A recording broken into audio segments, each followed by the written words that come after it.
Good evening. The meeting of the May 3rd school committee. Oh, sorry about that. Thank you for attending tonight. The meeting of the May 3rd school committee will come to order. Um, Can we have a roll call vote, please? Mr. Abraze, Here. Mr. Barrows, Here. Ms. Cardello, Mayor DiMaria, Here. Ms. Lambert, Present. Mr. LaMonica, Here. Ms. Murray, Here. Mr. Panarisi, Here. Ms. Sarni, Here. Mr. Parker. Here. All members of, can we, Ms. Dinah Lewis, Here. okay, all members are present, including the ex officios. Can we please all salute the flag? I pledge allegiance to the flag of the United States of America and to the republic for which it stands, one nation, Under God, under God, indivisible, with with liberty and justice for all.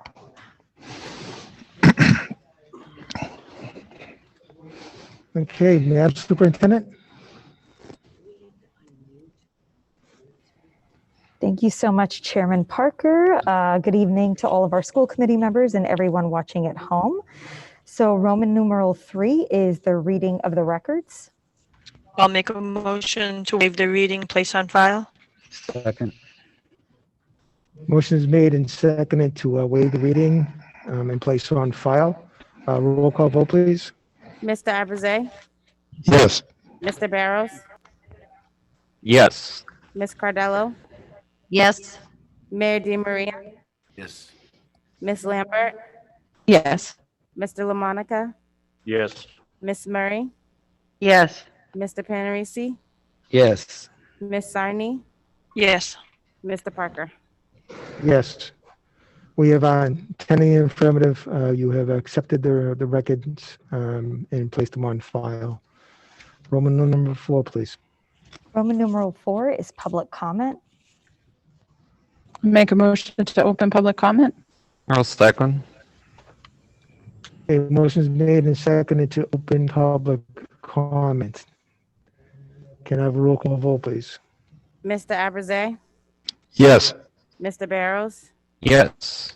Ms. Cardello, Yes. Mayor DiMaria, Yes. Ms. Lambert, Yes. Mr. LaMonica, Yes. Ms. Murray, Yes. Mr. Panarisi, Yes. Ms. Sarni, Yes. Mr. Parker. Yes, 10 in the affirmative. We have open public comment. Gentlemen, do we have anybody on the line that would like to speak? We have 2 people right now. I'm going to let the first one in. Mary Nguyen.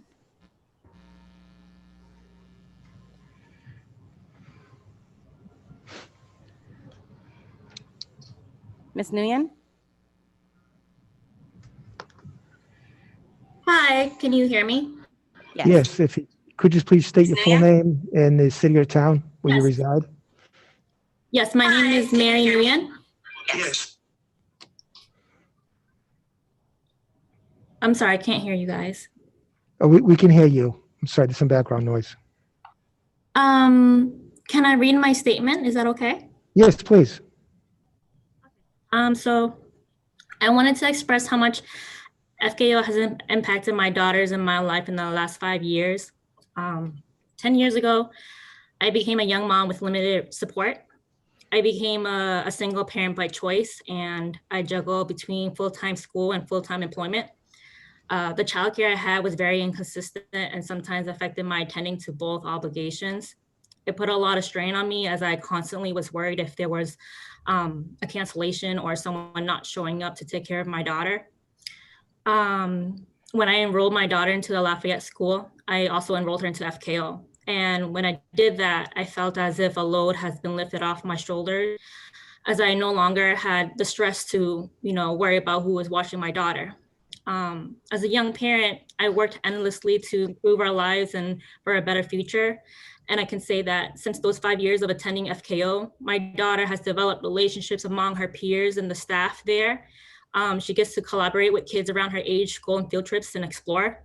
FKO helped my daughter with her homework if needed, and they provided a structure for her, something every child needs. FKO became her second family, and I have to admit, this program became my right-hand man. Essentially, we co-parented together. They were able to give her these experiences while allowing me to give me more time to do what I need for a little family. Because my daughter Luna was in FKO, it allowed me to, use my energy towards other things. Like instead of constantly struggling to find someone to watch her, the stress of it all was no longer there. I was able to complete college and receive my associate's degree and my bachelor's degree.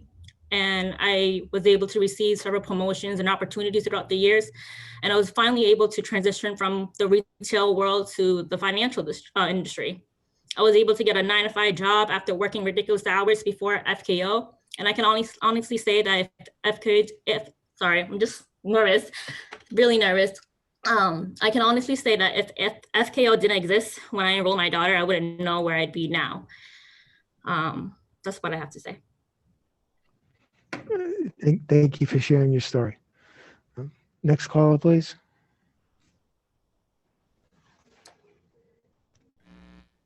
Admitting Counselor McLaughlin. Yes. Really nervous. I can honestly say that if FKO didn't exist.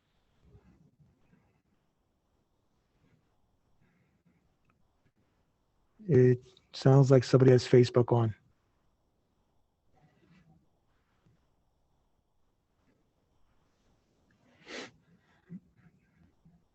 Councilor McLaughlin, you have the floor.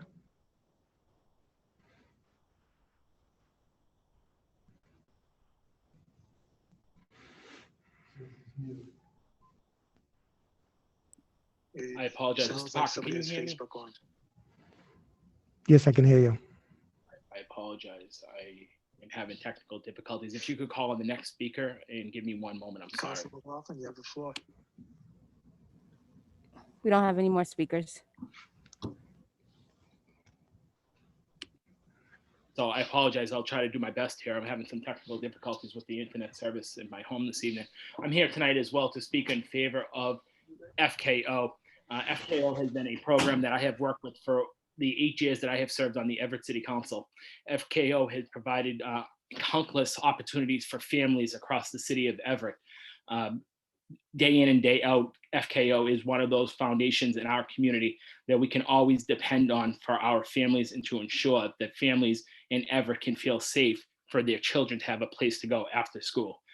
FKO has provided unequivocally great service to the city of Everett and helped, as this previous speaker spoke this evening, the opportunity to provide families quality education services after school and give them the opportunity to continue to move and grow in our community.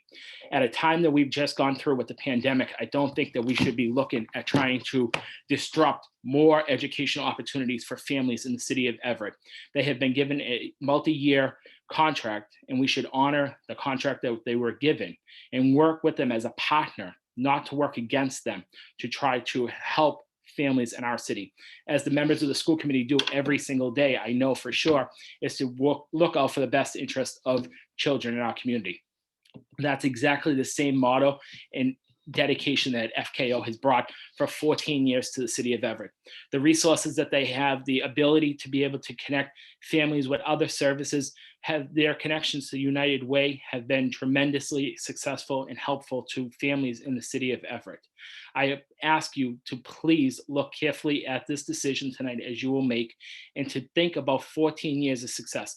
And why would we want to take 14 years of success and set the clock back now on the hundreds of families that are benefiting every day from this program? I thank Mayor DeMaria for having the foresight of taking on FKO as a partner this past year and giving them room in the Pope John High School when the schools had to close down. FKO did not close down. They continue to provide services for families in our community.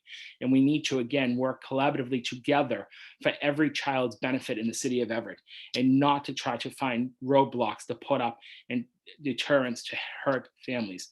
Again, I ask my colleagues and friends on the school committee this evening, and even those that are not, to look at this request and think about it closely and carefully when you make this decision tonight. FKO is right for Everett. We need to keep moving progress forward, not send the clock back. Thank you.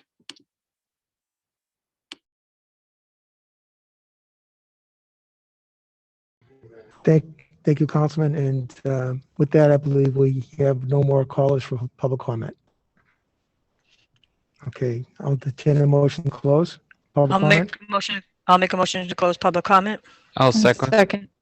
Okay, motion is made and seconded to close public comment. Mr. Lester, have a roll call, please vote. Mr. Arizay, Yes. Mr. Barrows, Yes. Ms. Cardello, Yes.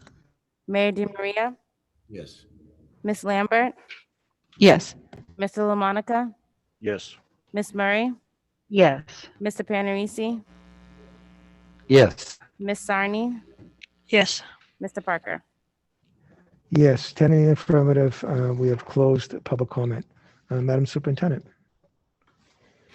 Thank you. So Roman numeral 5 is the report of the superintendent. And as usual, I'm going to begin with this evening's update. So this week, our update is going to include information about the start of full-time in-person teaching and learning at Everett High.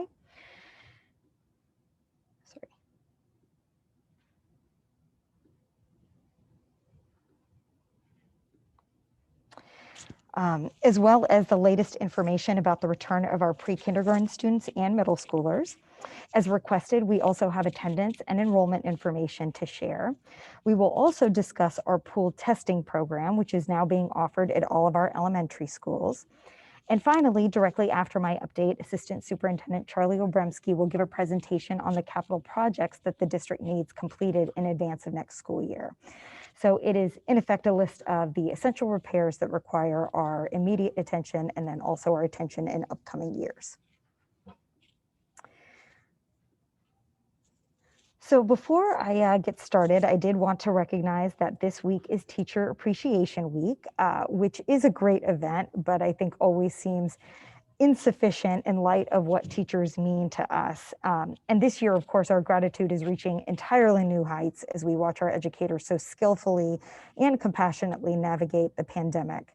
So the best and easiest way to celebrate this week is to simply thank a teacher when given the opportunity. This past year has been stressful, unpredictable, and unfamiliar, and our teachers have been asked to learn an incredible number of new skills and strategies in real time. They have been tasked with simultaneously meeting the needs of students in front of them and at home, and they're just providing such a meaningful measure of normalcy, even amongst such an unprecedented time. So please remember to thank a teacher. In this light, I also wanted to talk about all the different things that our teachers do outside of the classroom. You know, that you may not even know about that we try to highlight here. So in that vein, I want to take the chance to quickly and congratulate the Everett Teachers Association that has been awarded a $10,000 grant from the Everett Citizens Foundation. So two Cavarian school teachers, Louise DeSisto and Catherine McGee, spearheaded this application in order to fund their program that's entitled Literature to Prompt and Further Conversations on Diversity and Race. And after they receive the funds, they will meet with ETA's Diversity and Equity Committee to determine what books and resources will be purchased using this very substantial grant. So on behalf of the EPS, I want to congratulate these outstanding educators and the overall association for always finding the time and effort to go above and beyond to formulate and write this grant proposal for one. I think this is just one example of the many additional things that our teachers do that go above and beyond what their job description requires and outlines of them in order to support our students every day.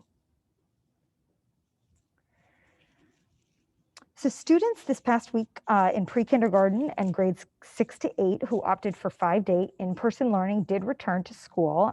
That was on Monday, April 26th.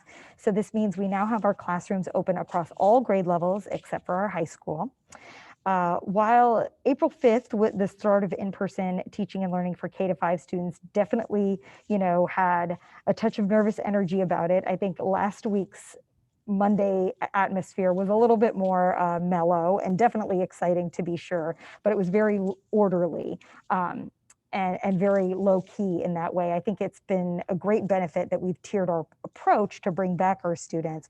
So by starting with students in substantially separate classrooms, moving to elementary grades, and then on to the middle school, I feel like our building administrators and our EPS staff have had the chance to sort of review and adjust their procedures at different points along the way, and to be able to support one another who are in those other grades about to receive students. So one of the things we definitely, for example, have been working on are our arrival and dismissal procedures. So as all of our buildings do have varying types of outdoor space and different locations for additional points of entry, our principals have done a great job of tailoring the processes to fit their needs, both outside the school and inside the school. And so the result is that our students are arriving at school and getting into their classrooms quickly and efficiently. And again, this is just one example of the ways that they've had to fine tune over time and really individualize things to their own individual school classrooms. And schools.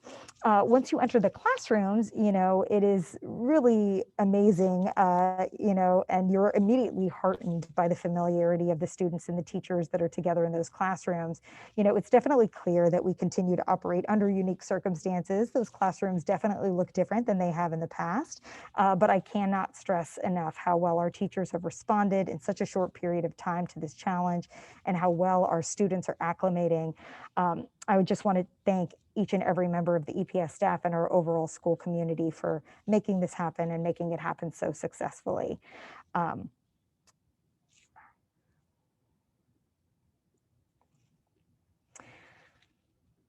So last week, or this past weekend, we actually had our first Autism Awareness Motorcade.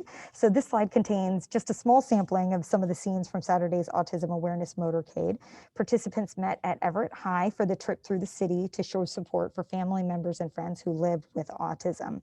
People wore blue and showed great creativity in decorating their vehicles for the motorcade. We cherish, events like this, which give us the chance to come together as a community and to do something so positive and aspirational. So I just want to thank everyone who helped organize the event, including our CPAC, including some of our own school committee members right here, and the Everett Police Department. So this slide shows our MCAS schedule for Everett High School. 11th graders have the option of taking the test, whereas 9th and 10th graders will have to proceed with mandatory standardized testing in reading and math at some point in the coming weeks. Similarly, students in grades 3 to 8 will be taking MCAS in May and June. And in addition, we will have advanced placement exams that will be offered during a 12-day period in May. So, as we all know, federal and state laws mandate MCAS testing across all grade levels in reading, math, and science. I think educators everywhere have long expressed their opinions on the value of standardized testing in general, but definitely its usefulness in 2021 in particular. And despite what I consider strong reasons for suspending the test, MCAS testing is being pushed ahead. This means, we must administer the exams even if our parents do decide to opt their children out of participation. So, but just a couple of things that I wanted all our families to remember is, one, there will be no negative impact on our 3rd to 8th graders based on their MCAS results or refusal to participate. 2, the tests have been shortened for grades 3 to 8. Math and science tests are expected to take 90 minutes to 2 hours, while the reading portion will take approximately 2 to 2.5 hours. Yes, that is shorter than they normally are. 3rd, districts will not use MCAS participation percentages or results to a district's detriment. 4th, MCAS is just one data point on a wide spectrum that enables teachers, schools, and districts to track and understand student achievement and progress.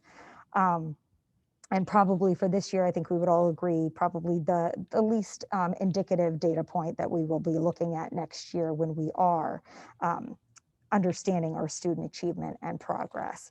So I think that most important, I would like all of our families to know, and I would like to stress something to our students. I know I speak for myself and my leadership team and this committee. I am fairly certain that I speak for your teachers as well when I say that our students should not feel 1 ounce of stress over this year's MCAS. I'm very reluctant to attach widespread meaning to standardized test scores in any year. And I am one of countless educators who think giving the exam during a global pandemic is unnecessary at best and harmful at worst. But I do not want our students to feel that exasperation. It is our job to be frustrated for you. You know, clearly we would always ask that our students try their very best in anything that they do. And I know that words might not relieve the test anxiety that many students will feel, especially in a standardized setting. But I just want to make sure that our students know that their administrators, their educators, their school committee care infinitely more about them as students than we do about their MCAS scores.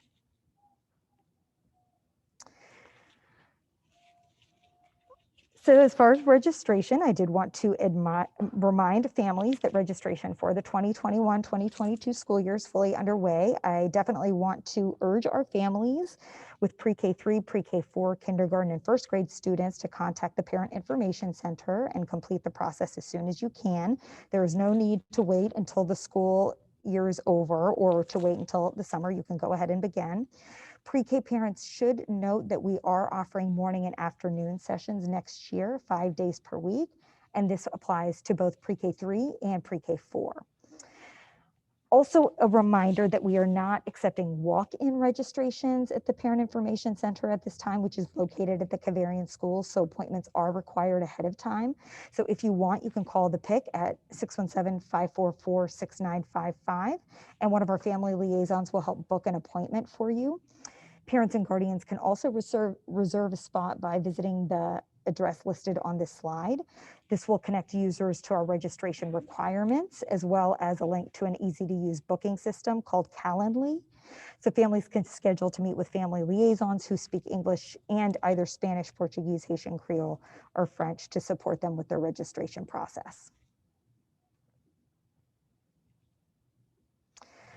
So the Everett Public Schools is partnering with the health staff, EMTs, and student volunteers to offer weekly pool testing to all students and staff as an important layer of safety to our return to in-person teaching and learning.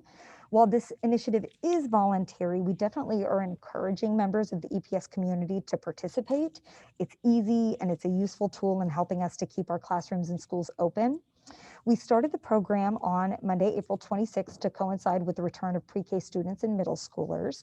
We administered our second test this morning. And as you can see, our numbers have been modest to start, but we are beginning to ramp up outreach efforts to get more people signed up through the company Concentric by Ginkgo.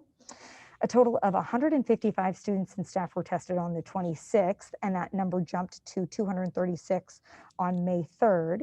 This morning, 297 students and staff participated. So our numbers are moving in the right direction, and we do hope to see continued growth throughout the month. As a parent, I think that the biggest thing to highlight for our families is that the test is painless, which is something that could not have been said earlier when COVID testing first became a prominent part of our lives. So I do want to provide families with that assurance. The test is administered by using just a short swab, and everyone except for our very youngest students can actually do it themselves. And I would also like to thank Julianne Whitson for coordinating this effort, as well as our school nurses and EPS staff who've been giving their time to help successfully launch this important initiative. It's also always a big plus when a program directly benefits our students. In this case, senior interns who are enrolled in Everett High School's health science pathway are providing valuable assistance and gaining hands-on experience alongside professionals in helping support us with this pool testing. So this is a great opportunity under any circumstance, but all the more so in a limited year like this one for them to be able to get hands-on experience in the field. Lastly, this is also a good time to point out that the state is into phase 3 of its vaccination effort, meaning individuals age 16 and older are now eligible to receive the vaccine. Anyone interested can visit the mass.gov website. You can also directly link to the information on the EPS homepage by looking for the news posting entitled Vaccination Effort. And also in the coming days, we will be providing some information about some vaccination efforts that we'll be providing specifically here at Everett High School. We are working on those right now, but as was the case with our faculty vaccination clinics, you know, the window was open before we were able to bring those vaccination clinics. So many of our faculty were able to go ahead and get vaccinated. And we do encourage our 16 and over students to please go ahead and sign up if they are able to do so. So in taking a quick look at just this one COVID-19 slide, we see that the daily incidence rates and percent positivity have continued to place Everett in the yellow or medium risk category, which is great. Everett is in this yellow category using both the state metrics and those of the CDC. So that is good news. And again, we are consistently striving to remain in the yellow. Between April 26th and May 2nd, actually, Everett even reported as few as 2 positive cases in a day and reported double-digit cases only once. So this does coincide with the relaxing of certain guidelines by Governor Baker, but it is important to still stress that amidst all of the encouraging news, the EPS is continuing to have masking and physical distancing rules in place for everyone's safety. And we do remind parents not to send students to school if they are exhibiting any COVID symptoms. So now for our brief attendance update. As of the 139th day of school, more than 5,600 students have posted attendance between 90 and 100%. Our daily absences have creeped upwards since our in-person rollout started in early April, which is something that we expected, but we will continue to monitor. Just a message to our students, you know, their adaptability has just been a complete wonder. For those students who are in that 90 to 100% range, we definitely encourage them to keep it up. And for those students who have endured many challenges during the year that have affected attendance, we do want to make sure that our students know that there is much to be gained by attending school either in person or remotely on a regular basis in May and June. We want to make sure that our students know that it is never too late. It is not too late to get back into regular attendance at school and to be successful at the end of the year. I know the words academic recovery can sometimes, you know, seem negative, but they are in no way meant to be negative. They are simply a reflection of the times that we're living through. And so we don't want our students to miss out on any chance they may have to settle back into a daily school schedule. And we are here to support them in doing so.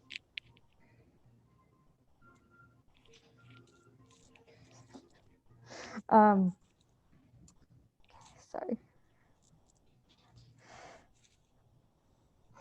So continuing the theme of enrollment and attendance data, this slide shows our enrollment during the 2020-2021 school year. So our numbers did jump in September from 6,042 to 6,461. Over the next 7 months, our enrollment has climbed by close to 900 students. We have seen a small spike since we returned to in-person teaching and learning. So we do believe that we will easily surpass 7,000 students next year as we expect our enrollment to return to levels seen in recent years.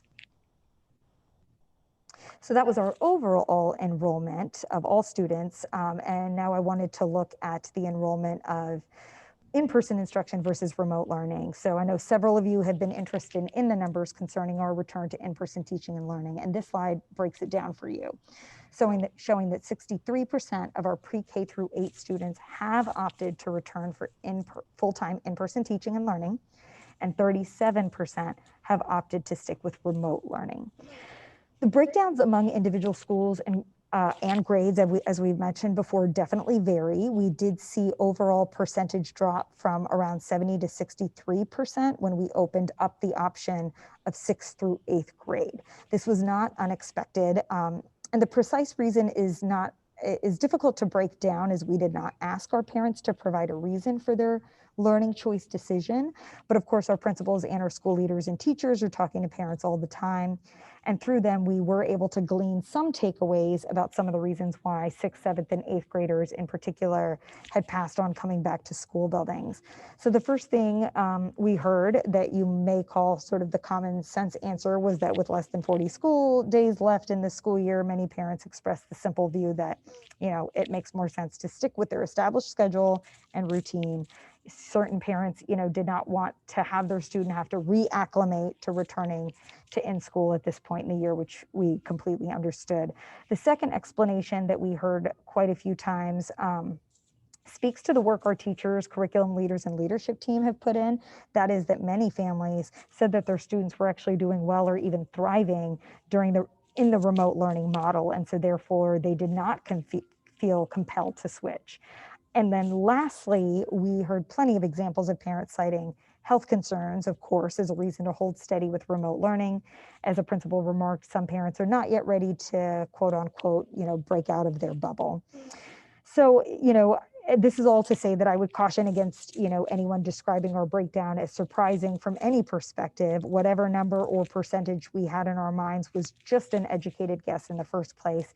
And our aim has been and continues to be to provide our families with a choice based on any combination of the factors that matter specifically to them. And I'm very happy with the way our reopening plan has unfolded and that our teachers have been so nimble in response to the needs of our students at home and in school. We will also, as I mentioned previously, be beginning in-person classes at Everett High School the week of May 10th. So freshmen will have a chance to return on Monday, May 10th, giving them an extra day to familiarize themselves with the building and to meet their teachers face-to-face. Sophomores, juniors, and seniors will follow on Tuesday, May 11th. In preparation, EHS did distribute a learning choice form similar to the ones that have been given out to the other grades. And this slide just reflects the figures, again, only as of April 30th. So we will provide updated totals during our next meeting. Of the first 376 students who responded, 140 or 37% said they will attend classes at EHS, while 236 or 63% indicated that they will continue to attend school remotely. So as we discussed earlier, middle school families cited the relatively short time left in the school year as a reason for remaining in their remote model. It's probably not a stretch to think that this is the case for EHS students and families as well. Perhaps even more so given the fact that May 10th and 11th is that much closer to the end of the year. And plus, as we know, high schoolers are more apt to have to work, have family obligations that make it harder to shake up their schedules at this point in the school year. So again, it is all about choice. If our students want to come back, then we want to extend that opportunity, and we continue to work with the Everett Teachers Association on any issues that are specific to Everett High School.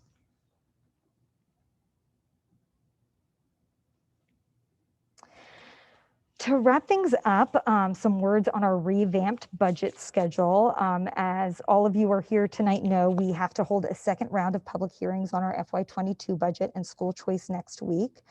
This is because we didn't have a quorum for the public hearings we held on April 27th, which means that not enough people were present. So we only had 5 members present, even allowing for the fact that members could log on from home, and we needed at least 6. So not a big threshold to break. So hopefully we will do better next Tuesday night, which is when our next public hearing is scheduled for. So I do hope that, students, families, everyone who called in will be able to call in again for this opportunity.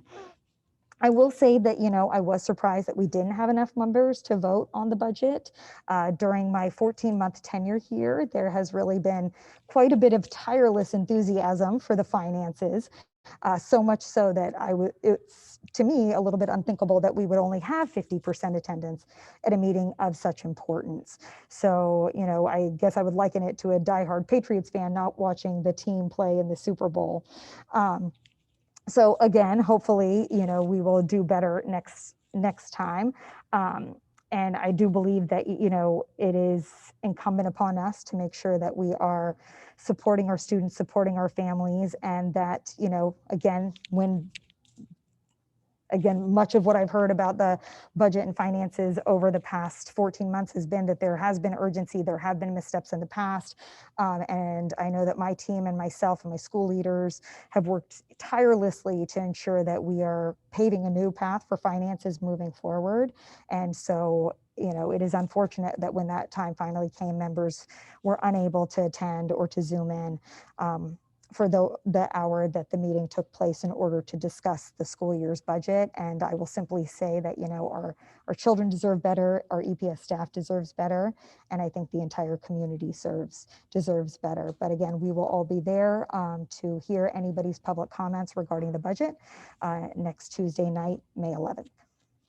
And at this point, I will take any questions that anyone has. Ms. Murray? Hold on. Okay, sorry, I just had to unmute myself. So, in thinking about the high school reopening, I know that we're having our freshmen come in a day before the upperclassmen. Are we doing anything for the students who are new to Everett High School or new to Everett Public Schools at the high school level?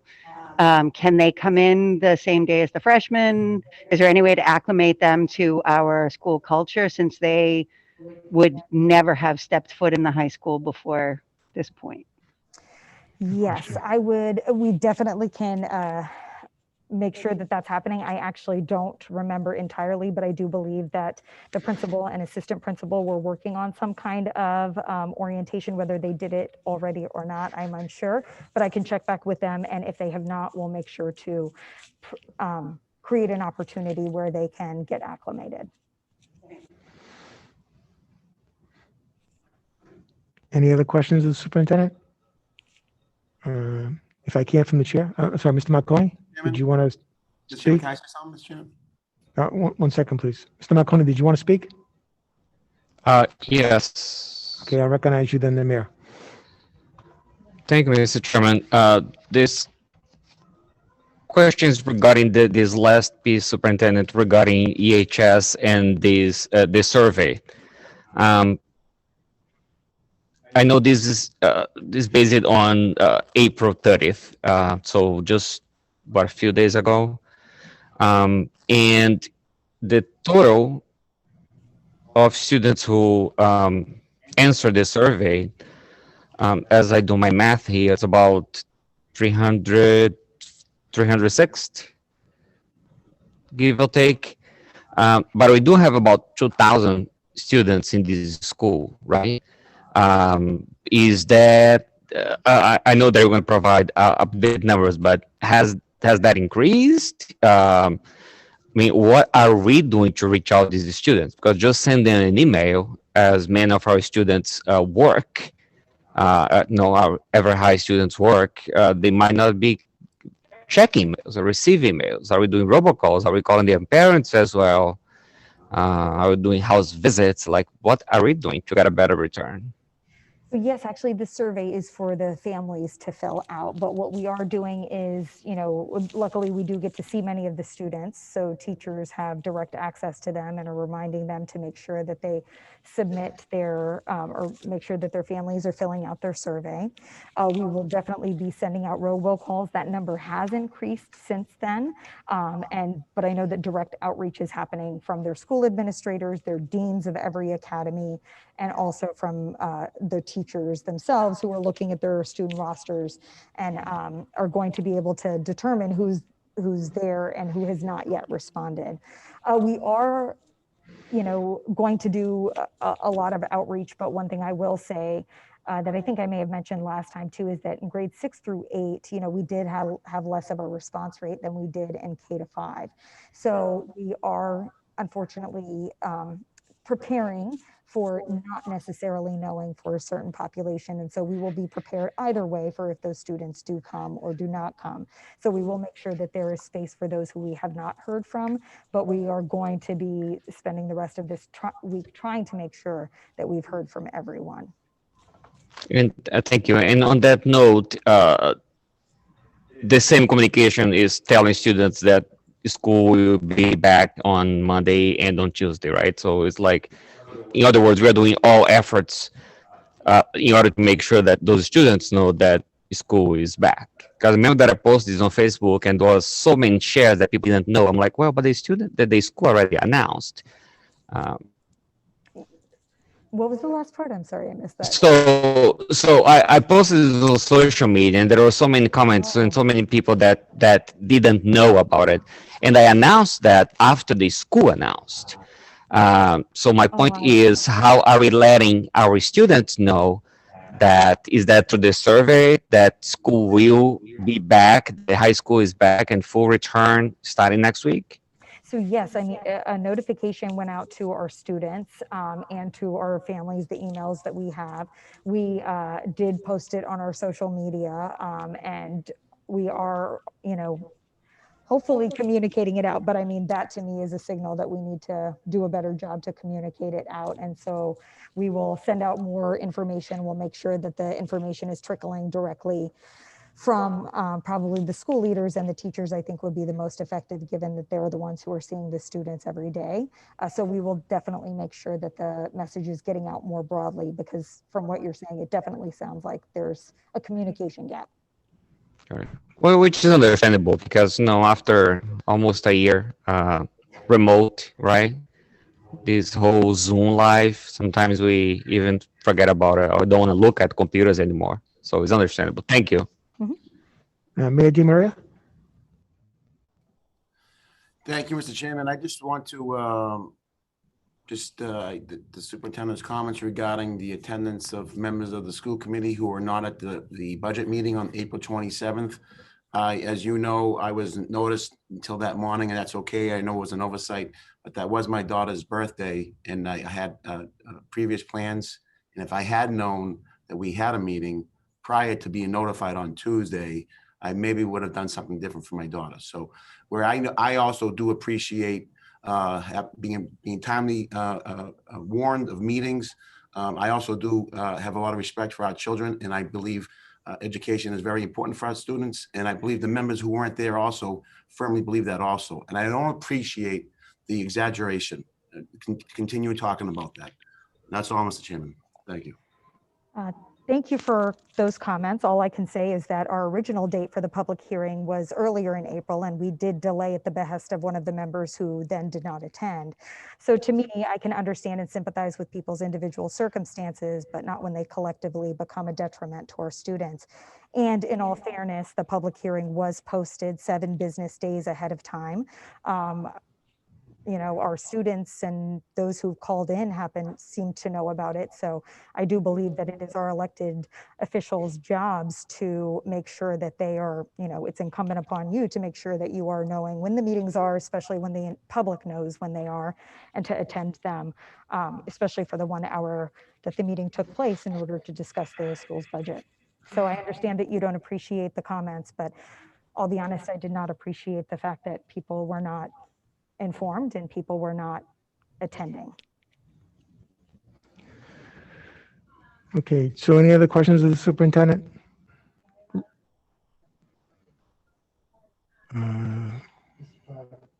Okay, I'm sorry, I do see the hand function now. So I got Ms. Lewis. Yeah, Ms. Cardello, and then I have Mr. Aprizay. Ms. Lewis? So the choices that students and families make in regards to the survey, is it only going to be based on the rest of this academic school year? And if so, next school year, are we just assuming that, we're all just going to go back, or is there going to be another survey, et cetera? So for next school year, you mean? So is that correct? Yes, I'm saying how, since the survey is for this academic school year and you can't really switch or anything. So is next school year, are we assuming that, all students are going to be back full in person, et cetera, and there's not going to be a need for that anymore? So that's a great question. We actually don't know yet what next school year is going to look like. We are waiting for guidance from DESE regarding the expectations of whether or not there will be any options for remote learning or whether it will be fully back in person. So that is yet to be seen. However, so to answer your question, yes, the survey is just for the rest of this school year. But what I will say is that students will have an opportunity to switch. We won't, obviously, since there's such little time left, we're not going to have multiple re-enrollment periods, but we will have at least one. And I also want to make sure everyone knows that you can certainly, again, if you're in person and you choose to revert back to remote learning, that is always every family's option. But if there is a family that had opted in to start on May 10th or May 11th and or had not opted to start on May 10th or 11th and then decided after the fact that they would like to, there will be one more enrollment period for those students. Okay, thank you. Ms. Cardello.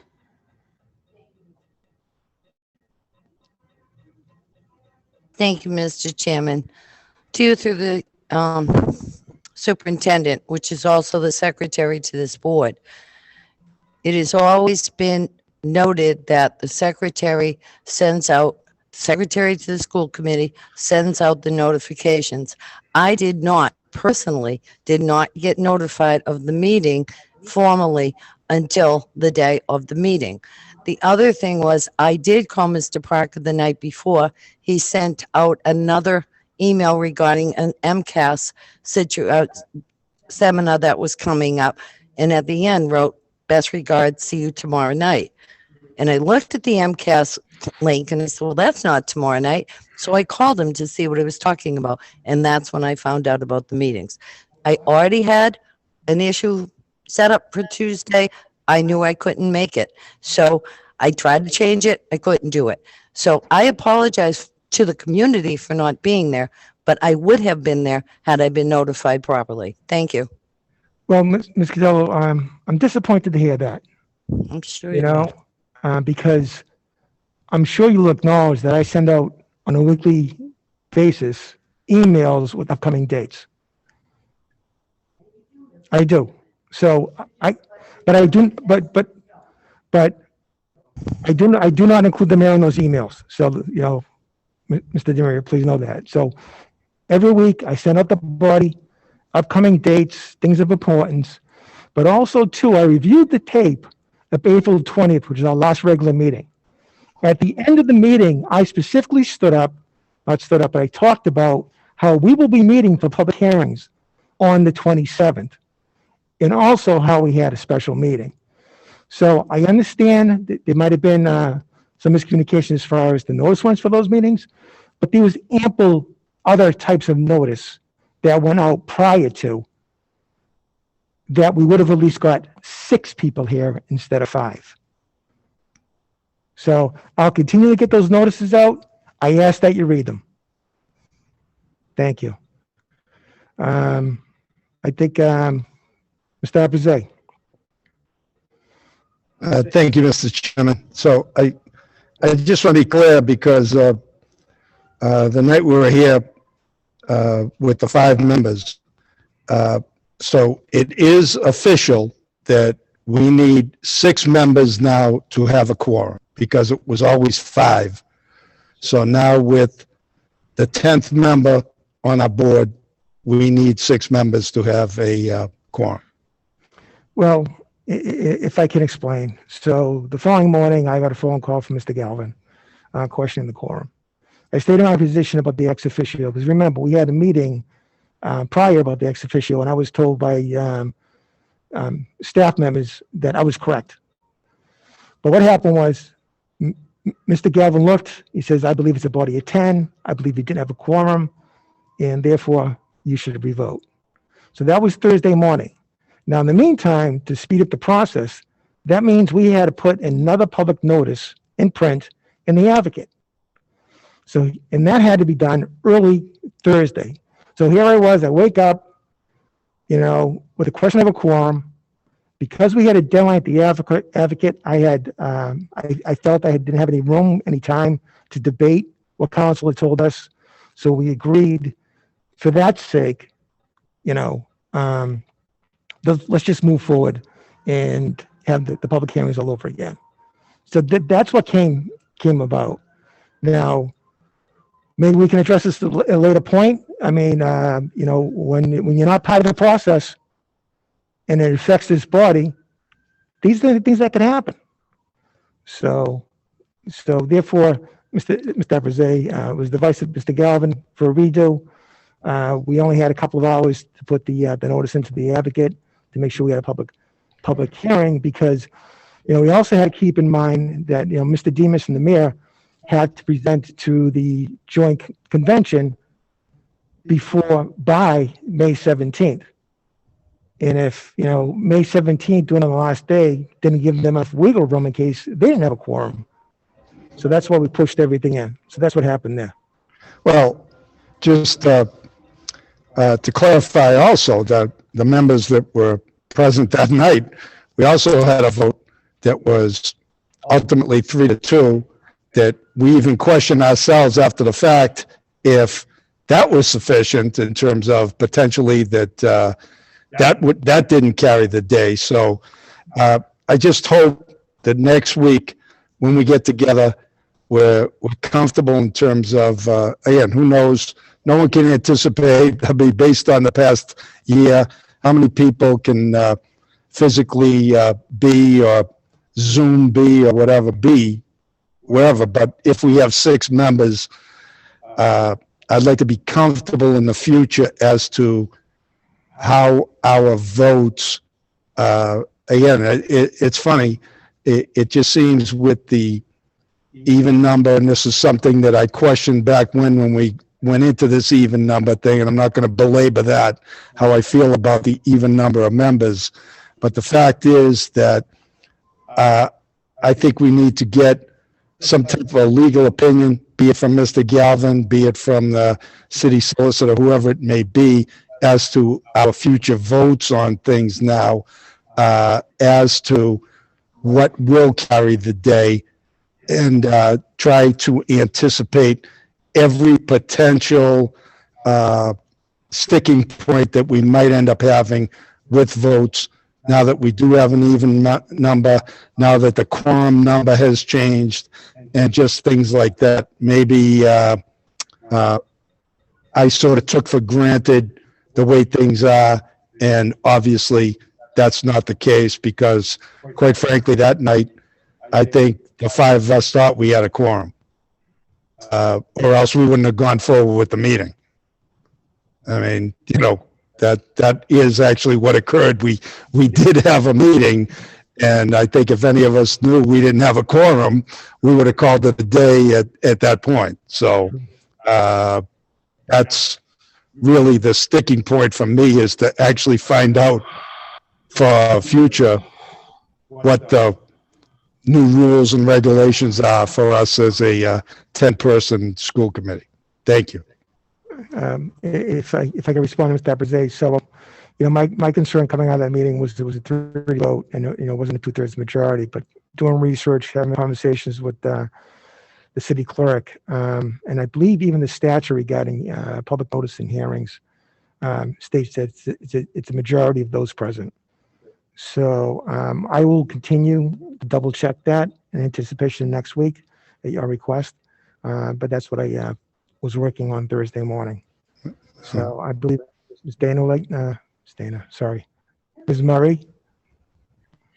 I don't know how much I want to get into this argument, but I would like to formally request that Mayor DiMaria get added to our email update lists, because I think it would be helpful to him to get those emails. I find them very helpful, and I'm sure that his schedule is even busier than mine. And in these days of Zoom, emails get dropped, things disappear, things fall off your calendar. So if we can extend the courtesy of those emails to the mayor, I think that would be really, really helpful. I don't want to speak for him. I see him nodding, so I think he agrees with me. And I'd like to second Mr. Abraze's request that we find out what the quorum number is, because much like Mr. Abraze, as much as I enjoy my time with you all, I probably wouldn't have stayed for a meeting if I knew that we didn't have a quorum. So I'd like to know what the quorum rules are as well. But I had a couple of questions for the superintendent, for you. Please. Do we have a percentage of the number of 10th graders who are taking MCAS versus opting out? And for our 11th grade students and upperclassmen, is it really only the Adams Scholarship students who are opting to take it, or is there another benefit to taking it if you're an upperclassman? The only other benefit to taking it if you're an upperclassman is the seal of biliteracy. However, for 11th graders, they would have the opportunity to take it again next year as a senior in order to earn the seal. But if you're a senior, obviously that would not be the case. So that is the one that I am aware of. As far as the number of opt-outs at this point, we have not seen very many, but I can definitely get you that number. Okay, and in terms of opting out as a 10th grader, will they be technically retakes next year? And in that case, will their scores count towards an Adams Scholarship or will they not? That's a great question. I actually do not know the answer to that, but I can find out. I do Okay. think it would be a retake, but I do not know about the Adams Scholarship. And again, I do not know if whatever the policy generally is, if that may change or if we could advocate for it to change because of the circumstances. But I can get you an answer on that. And I don't want to encourage 10th grade parents to opt their children out or push their kids to take the test. That's not at all what I'm doing. But I would like 10th grade parents to have as much information as possible about what the ramifications are, both of opting their child out of the test this year and rolling the dice that for next year or senior year, one way or the other. I appreciate that. Thank you. Okay, any other questions of the superintendent on our report? If I can from the chair, Superintendent, a concern. So your attendance graph for this school year. Currently, we're at 6,934. Back in October, we were 6,620. So 6,620 would have been the October number that we were reported to the state for budgeting purposes, correct? Yes. Yes, okay. So, ladies and gentlemen, that's a difference of 314 students. So we all have an idea of how school financing works, right? So students come in buckets. K through 3 get X amount as a base amount. Then there's elementary, middle, high school, and then vocational students get $14,000. It's a base amount, right? Then on top of that, you add in a kicker for economically disadvantaged, English is a second language, not special ed, because special ed is a percentage across the board. So I'm being conservative here with $8,000 per student, $8,000. If you take 314 students that we have today, multiply that by $8,000, that's a miss of $2.5 million, right? So when you get the balance sheet, that's a negative. That's a concern of mine. And, it's something that we should all be concerned about. And I know there's some discussion at the State House about creating some type of, special bucket for that reason. But I believe the $60 million that they had set aside, the top 6 districts would probably eat up all of it. So I just want to bring that to your attention. It's one of those concerns. It's one of those challenges that we're going to face here, especially as we go into a budget discussion again on Tuesday night. So thank you for your time on that one. Mr. Parker, Mr. Chairman, Mr. Mayor. are you talking about enrollment discrepancies? Yes, I am. So as you know, Senator DiDomenico has probably talked to you about the $40 million the state has set aside for those discrepancies, and they will come out in October. And what my conversations with him and Desi is that they have plenty of money to make sure to make cities whole when it comes to discrepancies in their enrollments in September come October. Well, and that's why I said it was a concern of mine, because in talking to Tracy Novak over at Mass Associates School Committee, who's a savant when it comes to education financing. Her number was at 60 million, and she said that the 6 largest districts could easily eat up all that money pretty quickly. So it's a concern.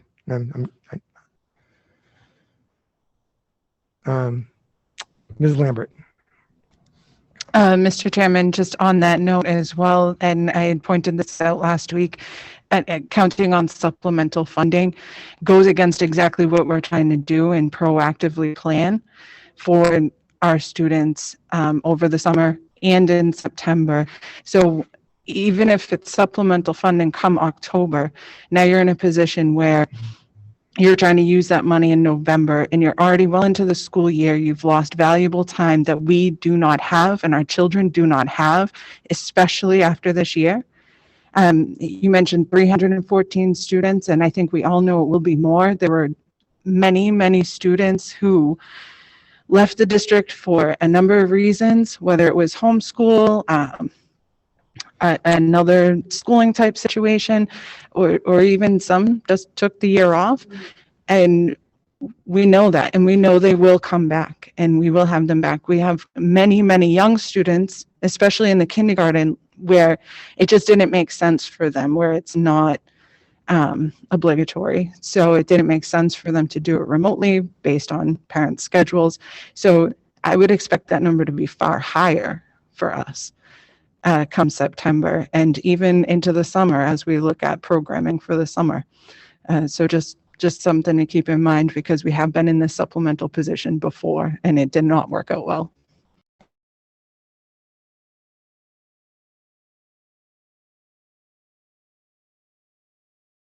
Thank you, Mrs. Lambert. And if I believe that's it for the superintendent's update.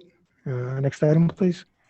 So yes, actually, just to shed some light on the enrollment and even the ESSER funds, there's actually advocacy going on at the superintendent level too, about the fact that these funds should not be, as you mentioned, Ms. Lambert, considered supplemental, and that in fact, they could even be considered supplanting, as these are required expenses, or these are required money for us, and that giving us a one-time relief is actually not appropriate, that it should be part of our baseline Chapter 70 or foundation budget. So I did just want to bring up that there is advocacy going on at that level, and so we will be able to provide further information. If I may, also to shed some further light on the budget process, I do want to state that the date that was chosen for a new public hearing was actually done in a meeting in conjunction with the mayor, and was as a result of CFO Eric Demas's suggestion that it would give us enough time to turn in our budget on April 28th if we did the meeting on April 27th. So that was the reason for the choice of that date, and that was known. The reason we did delay the meeting in the first place, because we had it scheduled for the week before, was because we were told that we would be able to get a final number from the city regarding the funds that we would get to go above and beyond net school spending to provide to the schools. So we did delay. We delayed by 7 days for that hearing for exactly $0. Again, to say what I said before, I think that we should be doing better. We should be showing up for our students, and we should be showing up to support them, both physically and I think financially. So to go on to item number 2, it is an update on potential capital improvement projects. At this time, I respectfully request to bring forward Charles Obremski and Stephen Bond to discuss potential capital improvement projects. I'll make a motion to invite Mr. Obremski and Mr. Bond. I'll second. The motion may be for us to bring back Mr. Bond and bring forward Mr. Bond and Mr. Bremski. Roll call vote, please. Mr. Abraze, Yes. Mr. Barrows, Yes. Ms. Cardello, Yes. Mayor Di Maria, Yes. Ms. Lambert, Yes. Mr. LaMonica, Yes. Ms. Murray, Yes. Mr. Panarisi, Yes. Ms. Sarni, Yes. Mr. Parker. Yes, standing affirmative. You have brought, gentlemen. Thank you, Please join Mr. us. Parker. It gives me a pleasure this evening to come before you to go over some possible needed capital improvement plans in some of our schools. The first piece I'd like to go over is possible repair of 2 cooling towers at Everett High School. We had repaired 2 of the cooling towers last school year. And as you know, or most of you know, Everett High School right now is about 14 years old. So things do break and these need to be replaced. And we did do 2 of them last year. That's a picture of the cooling tower. And I'm going to play a video right now that shows the water that is actually leaking in the cooling tower. If you give me a second for it to come up on the screen here. That water is just pouring through the cooling towers. I don't know if Mr. Bond has anything to add on the cooling tower here.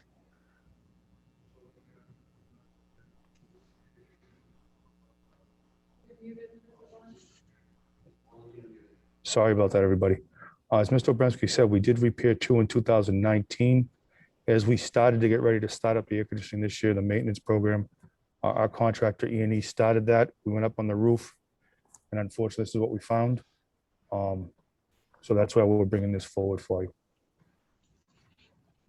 Thank you. The next slide I'd like to talk about is proposed capital improvement plan for the George Kavarian School to replace the chiller at the George Kavarian School. As many of you know, the George Kavarian School is about 20 years old, opening in 2001.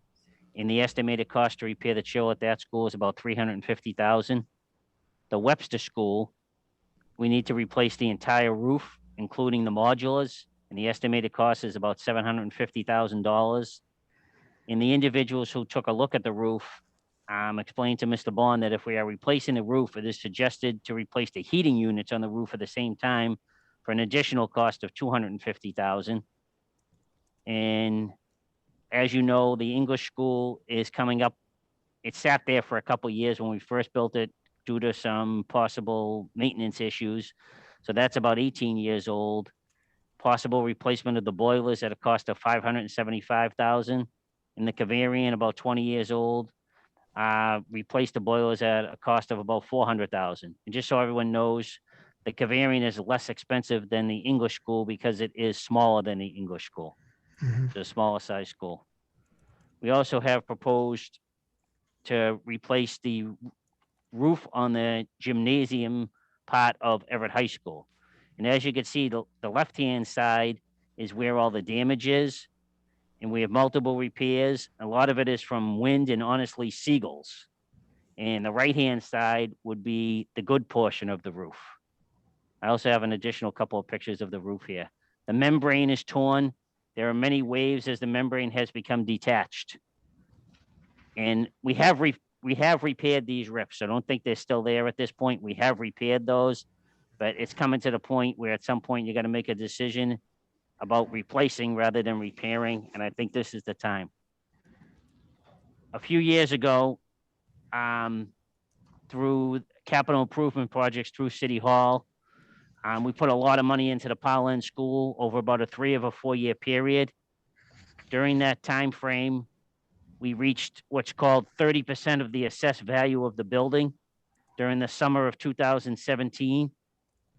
And in the summer of 2017, CBI, which is an architectural firm, myself and the former superintendent went in front of the Architectural Assessment Board in Boston, received many variances to meet some ADA requirements at the Powell End, but we still have to update the Powell End. And one of the major things is to put a ramp in the front of the building.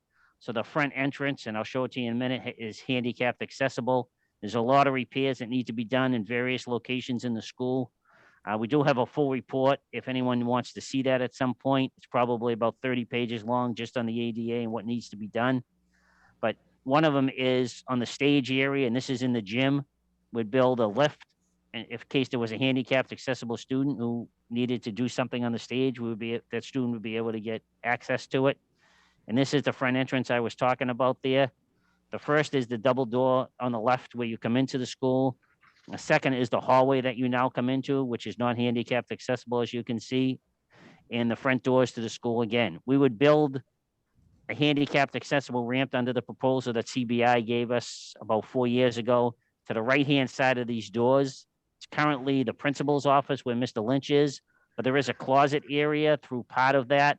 If in the original plans, that's where it would go through. So we would still be able to keep the office. But that would make the building and the main entrance handicapped accessible. There's much more to do with the Powell End, which an estimated cost, we'd probably have to get a new cost today of between $2 and $3 million. Those are all for fiscal 22 things that we would propose. For fiscal 23, we would propose that the English, the Cavarian, Lafayette, and Whittier School replace the fire alarm panels.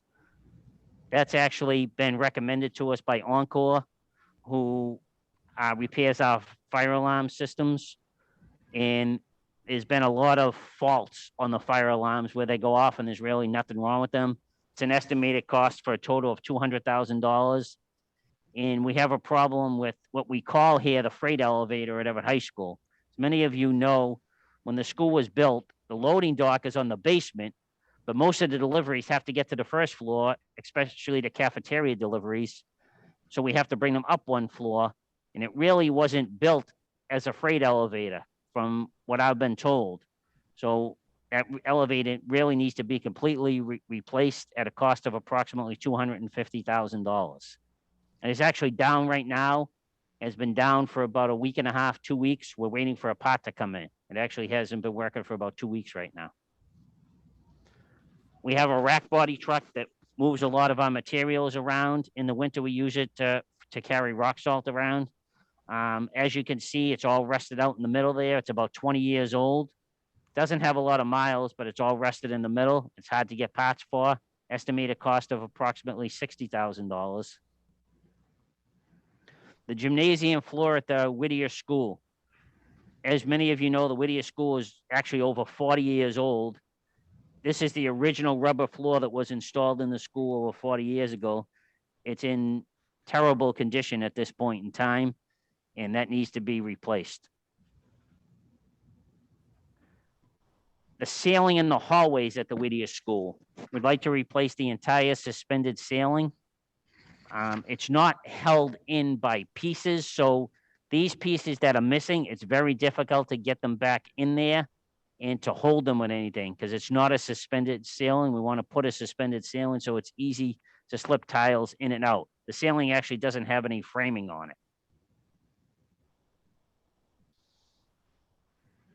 Another proposal that we would make is the parking lot at the English school. As you know, we've done the Lafayette School parking lot over it and the Cavarian School parking lot. A couple of years ago, with the increased enrollment in our schools and the number of staff we added to the English school, we actually took the basketball court area away, and now we use it for parking. We'd like to redo the whole parking lot. And if any of you have been there dropping students off in the morning or picking students up at the end of the day, it's not easy to get in and out of there. Maybe with the proper design, we could redo the pickup and drop off and redo the entire area of the parking lot at the English school, for including parking spaces for the staff and looking at the way students are picked up and dropped off. At the Webster School Extension, we'd like to replace the roof on our side of the building. So just think of where our 13 rooms are, kind of in the front of the building. The roof has been repaired multiple times by Mr. Lane, has brought in companies. George Lane, if many of you know, was the former facilities director, who I believe now is the head of the building department. He has repaired it multiple times, but it continues to leak. And because of the leaking, we've had to close 2 classrooms. They're just not able to be used, and the hallway is not able to be used to gain access to those classrooms. One of those classrooms was moved to the Adams School. Fortunately, had an empty classroom there. And the other classroom was moved to the guidance area at the old high school. But these are the repairs there. And in most cases, over the last 8 to 10 years, these repairs have been paid for by the city. There are a few exceptions where we had paid for some major repairs to our buildings. As you know, last year, we paid for the air conditioning system at the Lafayette School. We also replaced the 2 cooling towers here at the high school. And a few years ago, we paid for out of the school budget new boilers at the Webster School. However, on a regular basis, the school department generally pays for repairs or general maintenance, and major repairs or major replacements are part of a capital improvement project. Thank you.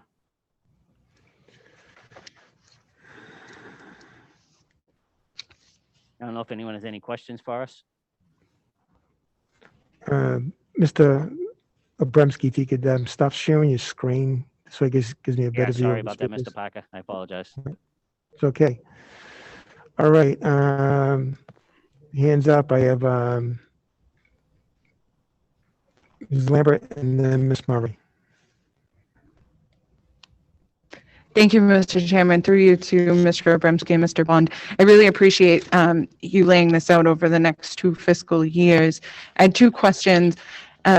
Was the reasoning for replacing the heating unit at the Webster at the same time a cost savings or just a convenience? I think Mr. Bond, he met with the company, so I'd let Mr. Bond answer that question where he met with the company. Thank you.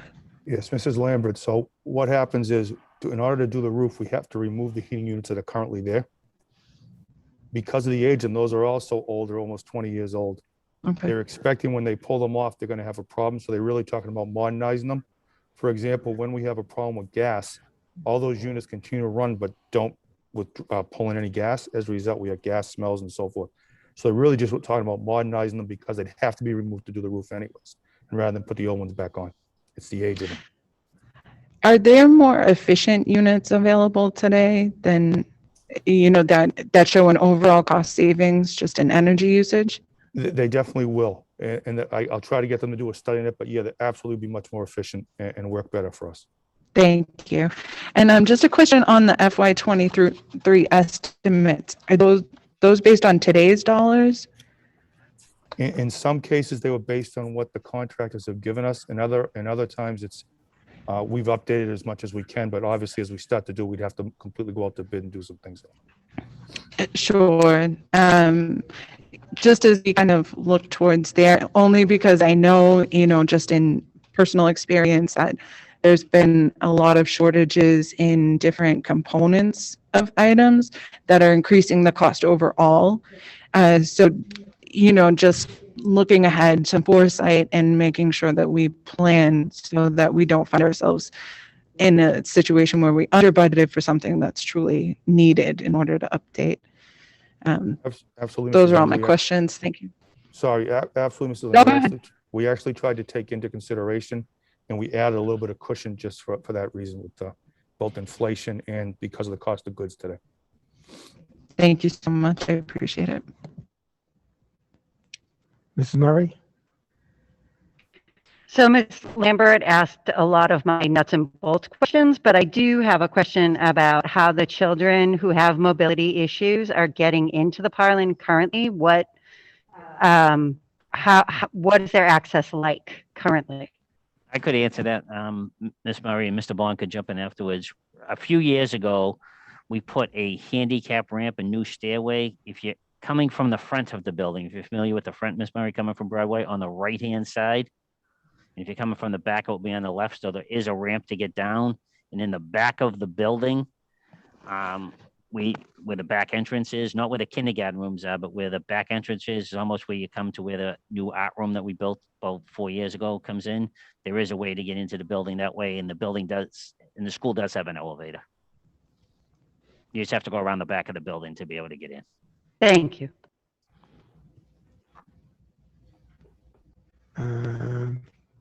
Ms. Cardell?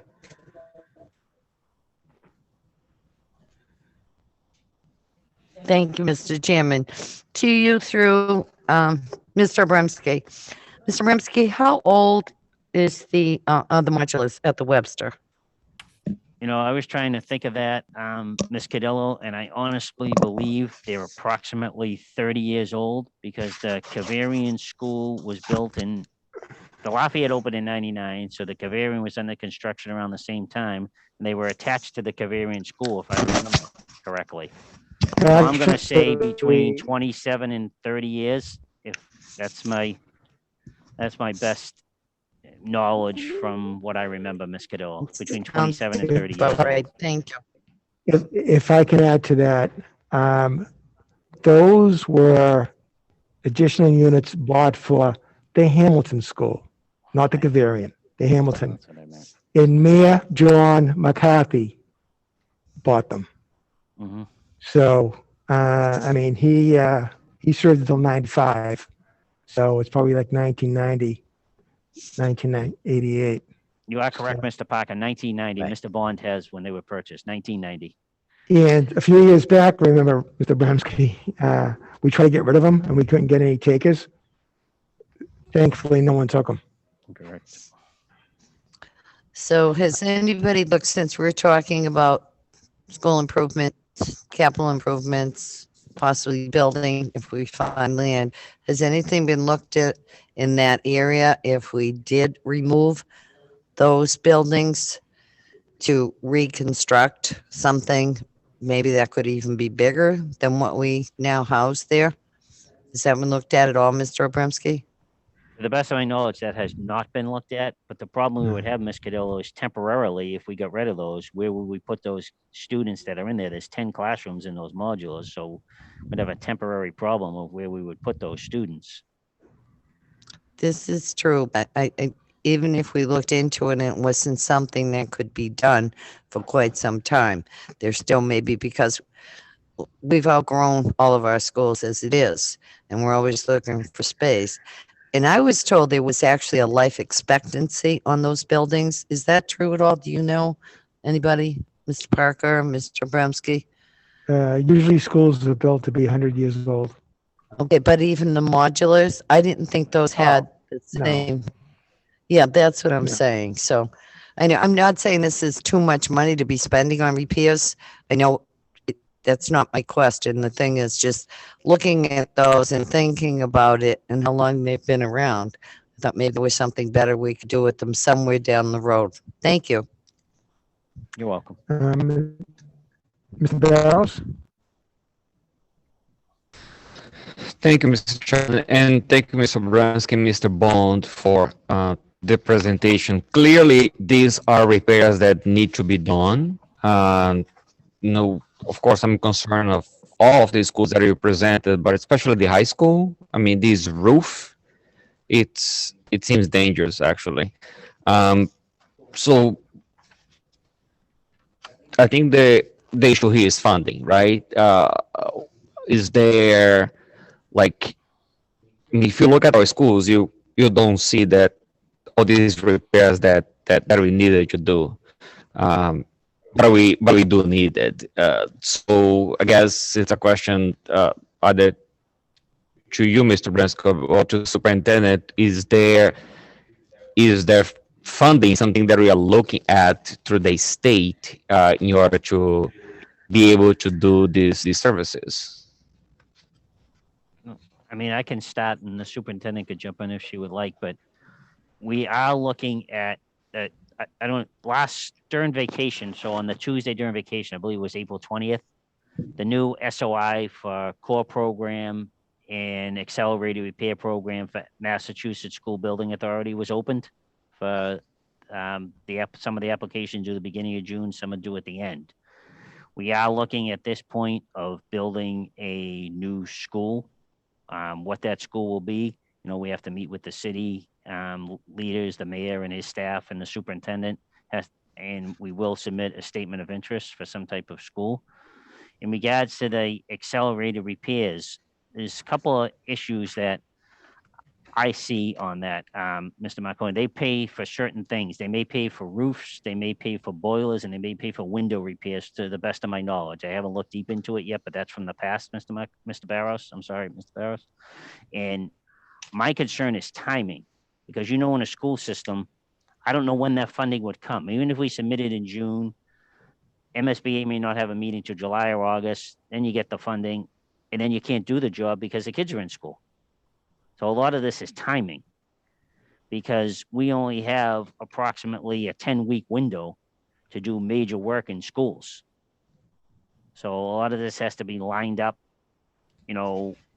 ahead of time in order to be able to get it done. I know from talking to Mr. Bond and through looking at the E&E in the HVAC contract, there are stipulations in there where they can act as the engineer of the project, and they go out and solicit the bids. I believe Mr. Bond talked about that either last meeting or the meeting before to you people. They can act as the engineer on that.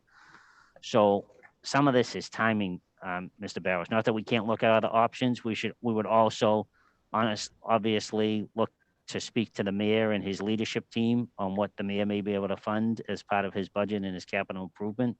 But I don't know if the superintendent wants to add anything to that, or that's what we would be looking to do. Those three ways, and some of it is our own budget too, Mr. Marconi. Okay. All right. Well, thank you. Anything we can do, that I can do, that this body can do, advocate with the state, talk to our legislators, talk to the governor, reach out to the feds, to our congressional delegation, whatever is needed. These pictures and your presentation clearly show that our schools need improvement. Besides, of course, a new school, but that's another story. All right. Thank you. All right, Ms. Lewis. So it's not really a question, but more so a comment. I really like the handicap ramp and the stairs demonstration, and also the Everett High School elevator situation that was brought up, because I feel like they both seem to be able to improve like the difficulties that students with disabilities may have. Like I remember I sprained my ankle. And for me, like I'm a type of student who's like wants to be in class on time, or I don't know, it's just the bell and the schedule and everything. And even if you arrive 5 minutes early, it does cause difficulties in the hallway. It does like slow down everything, and it does like make it difficult to navigate through the buildings, etc. So. Okay. Thank you.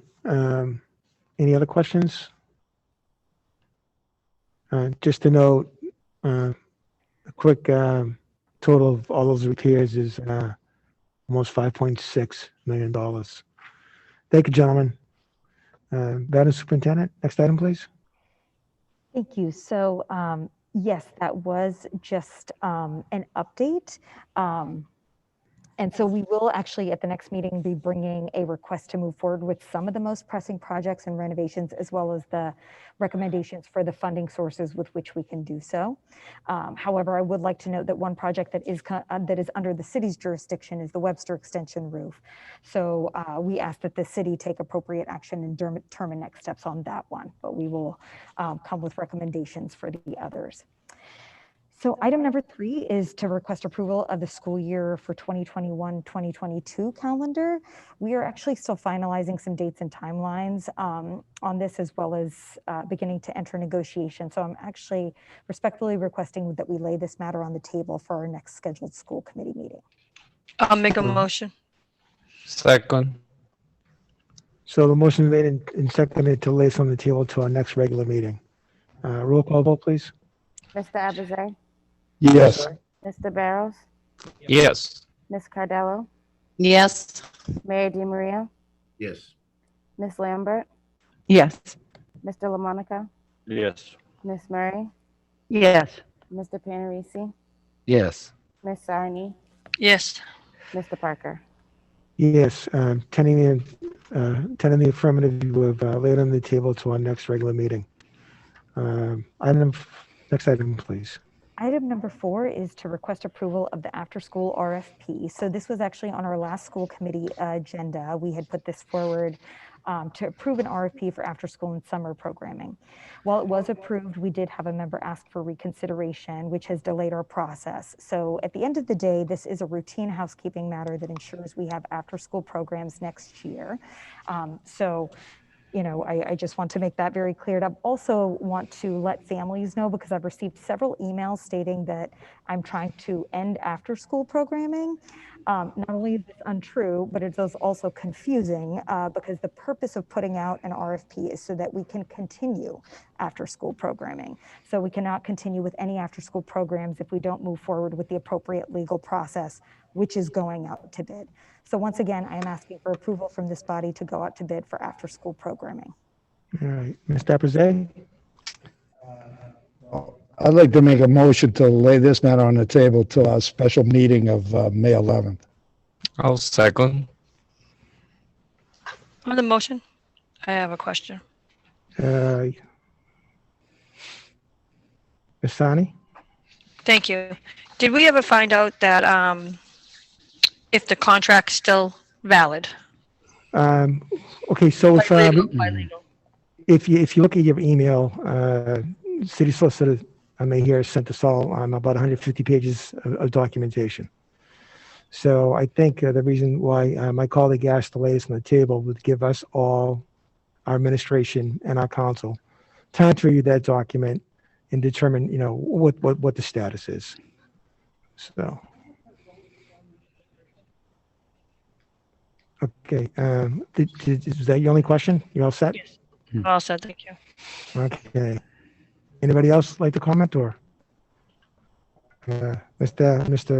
Panarisi? Yeah. To Mr. Parker, I just want to, I am the one who asked just because I was kind of upset with myself that we voted on something that we didn't know decisively if there was a contract or not.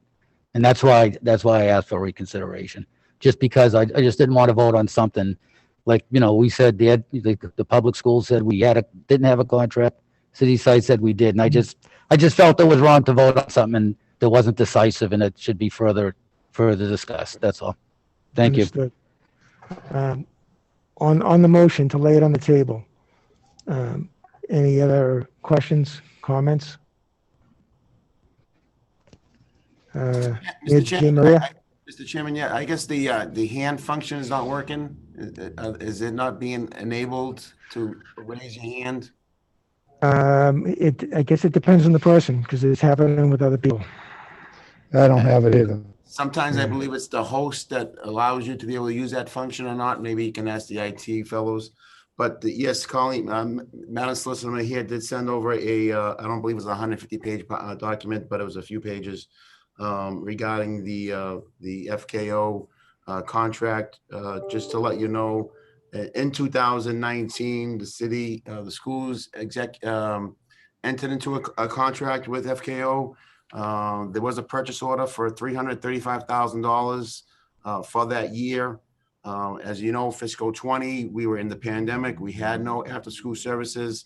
The schools opted not to provide after-school services for the summer, but the city picked that up. We entered into contract with FKO and provided those after-school services at Pope John. We will continue to provide after-school services at Pope John, regardless of what we do here. That is my commitment to provide after-school services. We have a contract that we can just renew now and provide this service seamlessly for another year as we look to put a new RFP out. But I will save most of my comments for May 11th when all of you have the packet before you and we can discuss. And Mr. Chairman, I tried to get your attention when the superintendent made a comment about showing up for our students. I've been showing up for the kids of Everett for 30 years in government. So Okay. thank you, Mr. Chairman. Okay, hold on. Sometimes as a body, as equitable and equal members, we just need to listen to what other people have to say, and it doesn't always require a response. Mr. Chairman, if that's directed towards me, Mr. Chairman, I take insults. I didn't recognize you. I didn't recognize you. I'm sorry? I didn't recognize you. No, you didn't recognize me? No. Mr. Chairman, can I be recognized? Sure, go ahead, Mr. DiMaria. Thank you, Mr. Parker. Thank you, Mr. Chairman. I don't want to be redundant. I'm not looking for a fight here, but some of the comments made tonight, and if you can think otherwise, were derogatory towards me and other members of the school committee, and saying things like showing up for students is derogatory, and it's being pointed towards me. And I know it is, Mr. Chairman, and I'll let you know that you have Mr. Bremski, who's afraid to say that the DiMaria administration provided all the capital improvements for the last 16 years to the schools. He had to say small. I mean, that's a problem, Mr. Chairman. If you look back and look at the improvements we've made in the schools in the 14 years I've been mayor here, look at the CIP and look how much money we've spent on improving. Point of order here. So thank you, Mr. Chairman. I will refrain from speaking. Sorry, Tom. I apologize. I just felt. Point of order, no. State your point. This, in my humble opinion, and Mr. Parker as chairman is doing the best he can, but the fact that too many times, Mr. Mayor, you are getting up and sort of making this, speeches at different times. Okay, the 10 of us are supposed to be equal members here on the school committee. Okay. And again, through the chair, I just believe that all of us should be treated equally here in terms of our time, in terms of what we're talking about here. Mr. Apizay, please. You know, we talked about norms and protocols. It's time to put the pen to paper and work on it from there. So the motion is to lay it on the table. Okay? So. on Call for the motion. Mr. Chair, as a point of order, do we not have to vote for reconsideration? No.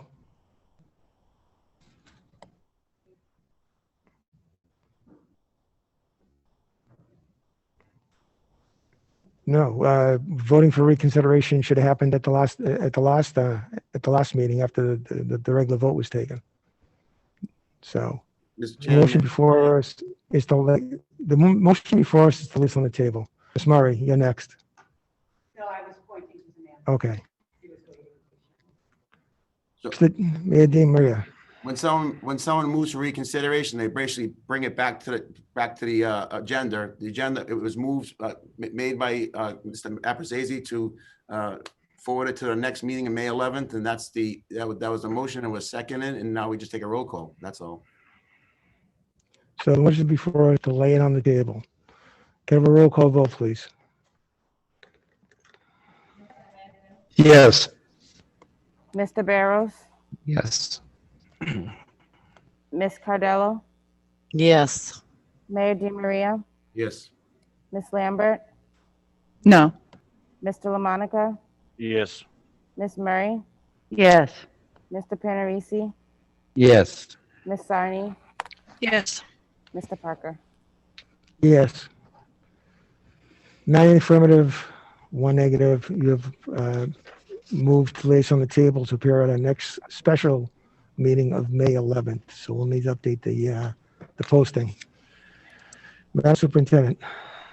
So item number 5 is a request approval of the Munis contract. So we are requesting approval of the contract before you for a total cost of $582,969. We had previously brought this to school committee on April 20th, but since the contract was provided to members late in the day, it was voted to lay this item on the table and bring it back at this school committee meeting. I'll make a motion to approve. Second. Okay, motion's made and seconded for favorable action on the Munis contract. Roll call vote, please. Mr. Apizay, Yes. Mr. Barrows, Yes. Ms. Cardello, Yes. Mayor Di Maria, Yes. Ms. Lambert, Yes. Mr. LaMonica, Yes. Ms. Murray, Yes. Mr. Panarisi, Yes. Ms. Sarni, Yes. Mr. Parker. Yes. 10 in the affirmative, 0 in the negative. You have approved the Munis contract. Next item of business, please. Yes, so we're moving on to Roman numeral 6, which is items submitted by school committee members. Item number 1 is to amend the rules and add a section to the regular meeting agenda for student representative or student advisory council update. And this item was submitted by Ms. Lambert and Chairman Parker. Ms. Lambert. Thank you, Chairman. I make a motion to send this to the Subcommittee on Rules, Policies, and Procedures for further review. I'll second. Okay. Motion made and seconded to refer to rules, policies, procedures. Any questions or comments? Seeing none, can I have a roll call vote, please. Mr. Apizay, Yes. Mr. Barrows, Yes. Ms. Cardello, Yes. Mayor Di Maria, Yes. Ms. Lambert, Yes. Mr. LaMonica, Yes. Ms. Murray, Yes. Mr. Panarisi, Yes. Ms. Sarni, Yes. Mr. Parker. Yes. 10 in the affirmative, 0 in the negative. You have referred this to the Committee on Rules, Policies, and Procedures. Next item, please. Number 2 is to receive an update from Ms. Hooks on the Naviance data regarding successful matriculation to post-secondary schooling and enrollment status for college sophomore and junior year. Ms. Lambert? Oh, this, sorry.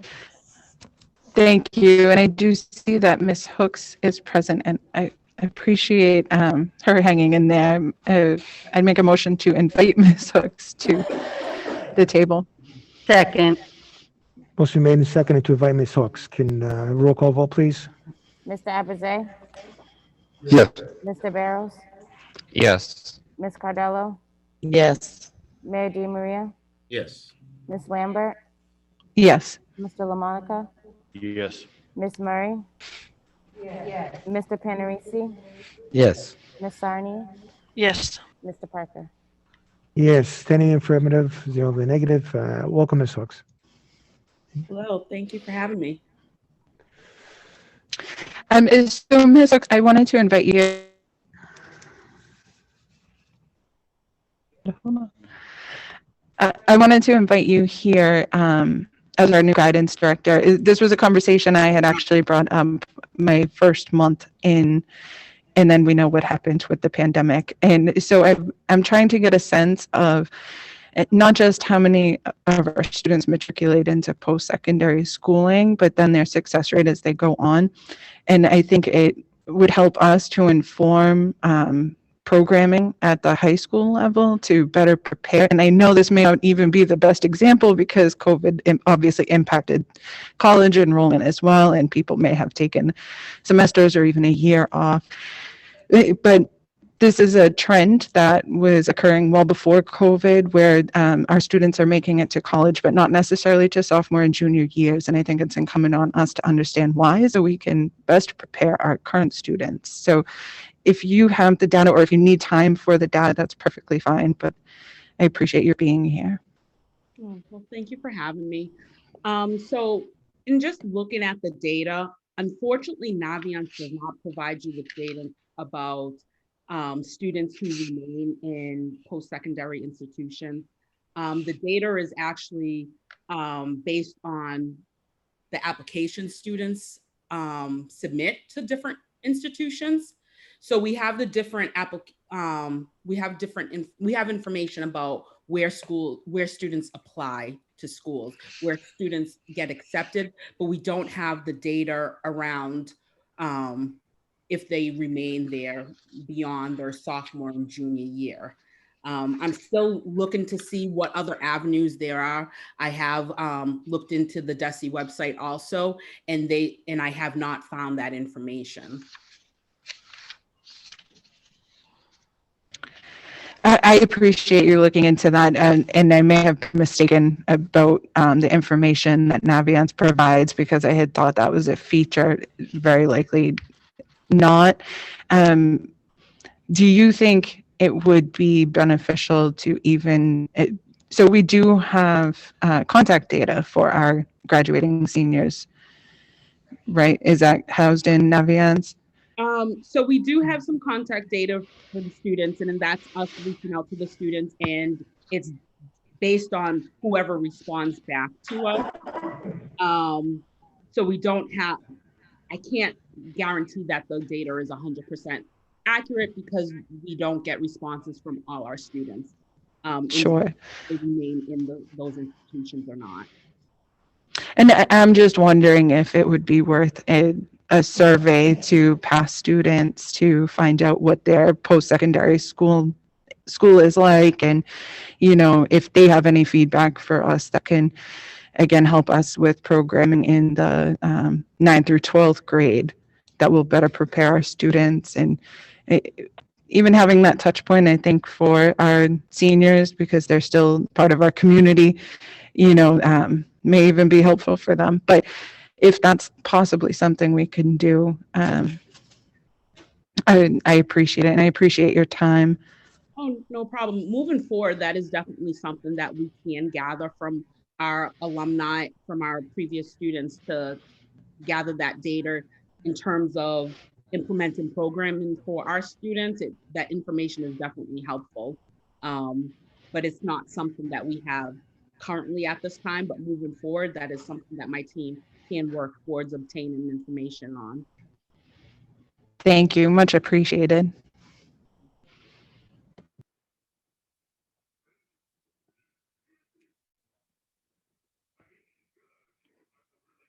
Is there any questions that you may? Yes.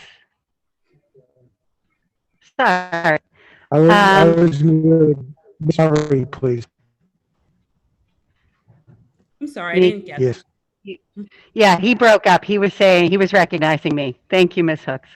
I know that some districts allow their graduating seniors to hold on to and keep active their email addresses for a year. Do you think that would be helpful in terms of gathering this sort of data so that we can stay on top of what our current alumni that are in college are facing in their first year in terms of sending out surveys or just keeping track of them so that it can better inform how we're preparing our currently enrolled high school students? Is this something that you think would be fruitful for us to look into as a body, or do you think this is not the best use of budget and time? If the students are still accessing those accounts, that could be a helpful avenue to obtain that information. However, at this time, I don't know what that looks like. I actually don't know what the time frame is after they graduate and how long they're able to access their email accounts. I don't think we keep ours for the full academic year post high school. Okay. But I do know that there are systems that do. So I just thought it might be an idea if you think it's a fruitful thing to look into. It's definitely something we can try and look into moving forward. However, I would question if students, once they move beyond Everett High School, if they start just accessing their college emails and not so much their high school emails. I don't know, but it's something that we can definitely look into and at least make an attempt. Yeah, I think that would be really helpful in terms of just letting us know whether or not this is something worth our time and money to look into, or whether you think that it would be sort of a fruitless endeavor because the kids wouldn't check their emails anyway. Because I honestly think it could go either direction, and where you have face-to-face time with these kids. Well, maybe Dinah could also give us some input about whether or not she thinks there's a way that we can encourage or reach out to the postgraduates to see, to keep track of what's working and what isn't, and how we can benefit our currently enrolled students. Not put Dinah on the spot yet again. Dinah, I'm always doing that to you. And I would say we also did create a guidance Instagram. So we have created some social media platforms that we hope that will also provide us with information if we need to access students and obtain some information from them. So that's another avenue that we will be trying moving forward. Thank you so much. Just trying to brainstorm possible to a pretty sticky issue. Any other questions of the Director of Guidance? With that, we as usual with the customary thanks. Just at this point, just give me a thumb if you agree. Thank you, Ms. Hooks. Thank you for waiting, and thank you for your time. The next item of business, please, Madam Superintendent. Item number 3 is to approve the establishment of a capital reserve fund not to exceed a balance of $3,542,750 for the implementation of the capital plan projects at Shore Educational Collaborative, and this was put forward by Ms. Millie Cardello. Ms. Cardello. Thank you, Mr. Chairman. The way that number looks there, that is nothing to do with our budget. We are not funding this capital improvement plan for Shore Collaborative. That is the money that they would, that balance that they would not exceed. But this is to, of no cost to the Everett School Committee. We have invited Ms. Shaver, head of finance for Shore Collaborative here this evening. And I know that not everybody's familiar with everything that Shore does in the financial lens of it. So if you would like, I would not mind having Ms. Shaver come forward this evening to answer any questions from the board.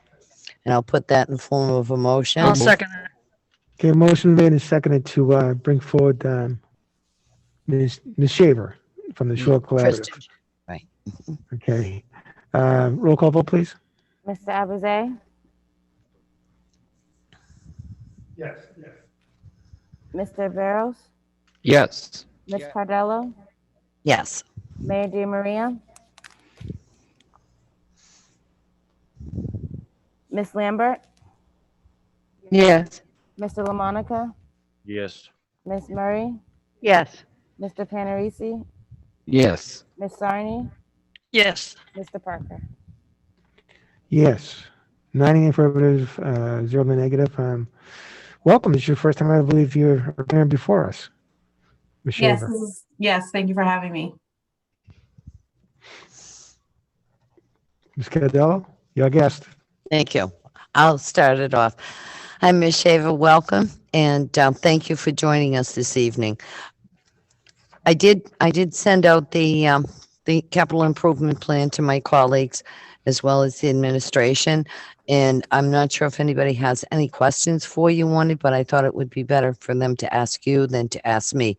I just wanted to make a point because the way it's stated here under the item submitted, it does have the $3,542,750 on here, and I don't want to get it confused. It's not that Shore is asking for any of the funds from any of the districts. It's just that of the districts that fall under Shore Collaborative in our district, we're in your district, it's 2/3 of the committees have to approve this plan. Is that correct? That's right. And it's the creation of the fund that's being approved. And then it will be up to the Shore Collaborative and the board of Shore, of which Miller Cardello is a part, to actually fund the plan. So it's similar to when you approve the creation of a stabilization account or a revolving account. It's just approving our ability to have the fund and to start accumulating the capital to make the improvements to our buildings. Collaboratives are not eligible for MSBA funding or any other type of funding, so we have to develop those funds on our own. Thank you. I will say that our student representative, Ms. Lewis, did get in touch with me, and we had a nice conversation the other day, and she's with us this evening. And I just want to know if you have any other questions. Ms. Lewis, would you like to ask Ms. Shaver since she's here? Yes. So what exactly is this SHORE program, if you don't mind explaining? Yeah, no, I don't mind at all. So an educational collaborative, I think, is best known as an out-of-district placement for kids who have significant disabilities that whose needs can be met better in an out-of-district school. So we have a school in Chelsea, and we serve about 160 kids this year, typically closer to 200. And we also have programs for adults with disabilities. And so collaboratives were formed by when a number of school committees come together to create an organization to provide services to school districts. So each of our member school districts sort of is the board of directors for the collaborative. And so that's how the connection is between the Everett Public Schools and the Shore Collaborative. Okay, thank you. You're welcome. Okay. Ms. Murray? So in reviewing the capital improvement plan for Shore Collaborative, I was super excited to see the design and building an installation of an outdoor play area, which is so important for all children, but particularly students with disabilities who have issues, you know, using some of the recreational facilities in, you know, public space throughout the entire metropolitan area. And I was wondering if you would be willing to talk a little bit about what that might look like at the Shore Collaborative for parents who are listening and thinking about, you know, what kind of a play area Shore Collaborative would use? Absolutely. So this is a very preliminary plan at this point. At the school is on Revere Beach Parkway in Chelsea. It has a rather large parking lot, and the building used to also house a program for adults with disabilities, and that has moved to another building in Chelsea. So the parking lot isn't all used for parking anymore. And so we really want to explore how we can make an urban playground as part of that parking lot. We'll have to be super creative because it's not a lot of space, and it is right on Revere Beach Parkway. But it is something that we think is super important for the kids, and is definitely something that the staff have raised as something that would really improve the educational experience for the kids who come to Shore. Thank you so much. That's so exciting. I'm really excited to see how that pans out. Thank you. It's going to be a really wonderful thing for all of us. Thank you. Anybody else? Questions, I guess? If I can, just from the chair, I just want to say thank you, because there's been a strong collaborative effort with the collaborative over the years. And, you're doing great work over there in Chelsea and the surrounding communities that you service. So thank you very much. Thank you. Ms.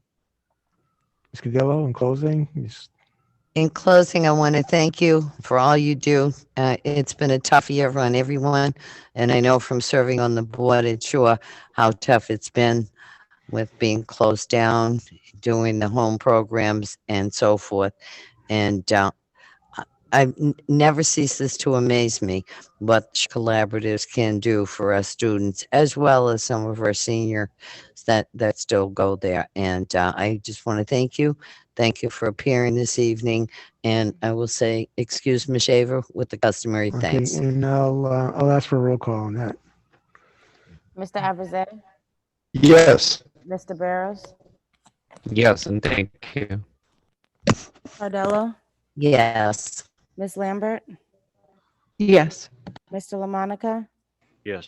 Ms. Murray, Yes, and thank you again so much. Mr. Panarisi, Yes. Ms. Sarni, Thank you. Yes. Mr. Parker. Yes, 9 in the affirmative. Thank you. You're excused, and we hope to see you soon. Thank you. Okay, we are heading around the furlong pole here. Next item on the calendar, please. Item number 4 is to amend Chapter 6, Public Hearing, Section 5, addressing committee by deleting address and add city/town.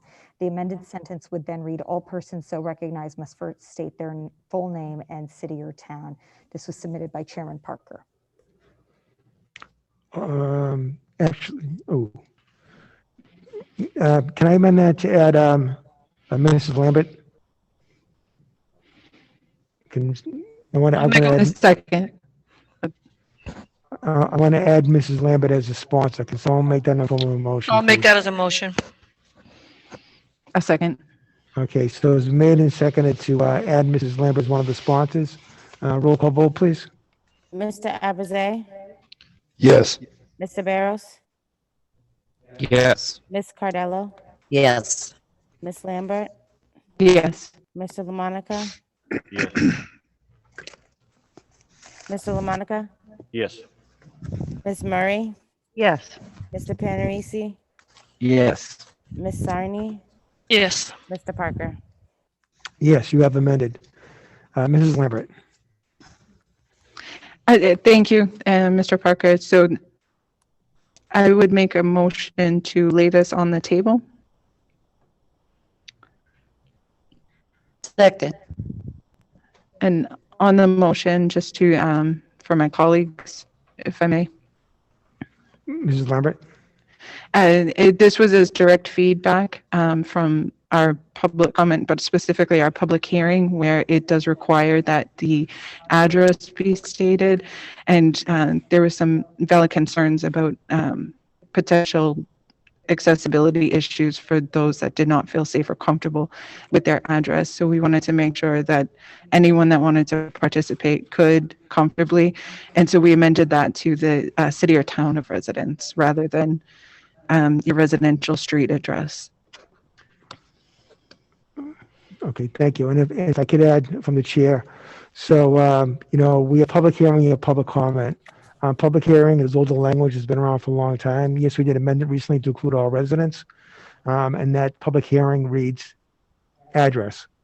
Public comment, which is fairly new, which is just a boilerplate language from the Mass Association of Super Schools Committees, which has been vetted by their attorneys, mentions city and town. So besides, responding to the concerns of some people that participated at the last public hearing, it also keeps us consistent and keeps us in line and keeps us with a more modern language. We want everybody and anybody to participate in public hearings and public comments, and if wording like this makes it easier, then so be it. If you're wondering why my colleague has made a motion to lay on the table, it's a rules change.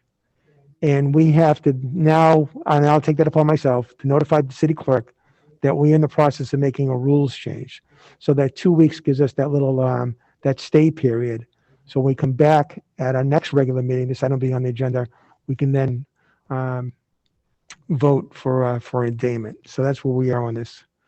So on the motion to lay on the table, if there's no more, okay, we're all set. Ms. Cadillo?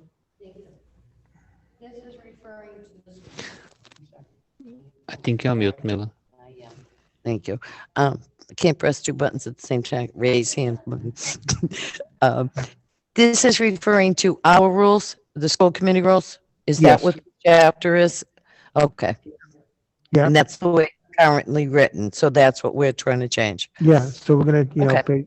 basically, when we meet at that next meeting, 2 weeks from now, we'll just simply delete the word address in certain city and town. I actually did get a couple of phone calls and they said, you're more than welcome to call in public participation. And they said, do I have to say my name and address? I don't mind saying my name. I don't want to give my address. I get it. Yeah. So Now, I think it's good. now, all they have to do is give her the city or town. I'm sorry, say that again. So now, when a person calls in, they get recognized. When we make the change, it'll be your full name and your city and town. So Makes sense. don't need to tell anybody that it's Frank Parker from 28 Freeman Ave. It's Frank Parker from Everett. Oh, now we all have to send you cards because we know where you live. Thank you. Thank you both. Okay. So on the motion to lay on the table, can I have a roll call vote, please? Mr. Abraze, Yes. Mr. Barrows, Yes. Ms. Cardello, Yes. Ms. Lambert, Yes. Mr. LaMonica, Yes. Ms. Murray, Yes. Mr. Panarisi, Yes. Ms. Sarni, Yes. Mr. Parker. Yes. 9 in the affirmative, 0 in the negative. You had laid on the table. Madam Superintendent. Thank you. So Roman numeral 7 is the subcommittee report. We have one report this evening, which is the Committee on Finance and Negotiations, which met on Thursday, April 29th at 6:30 p.m. Mrs. Lambert? Thank you. The Subcommittee on Finance and Negotiations came to order at 6. Sorry, I can't read my writing. Was called to order and then commenced in executive session and adjourned in executive session.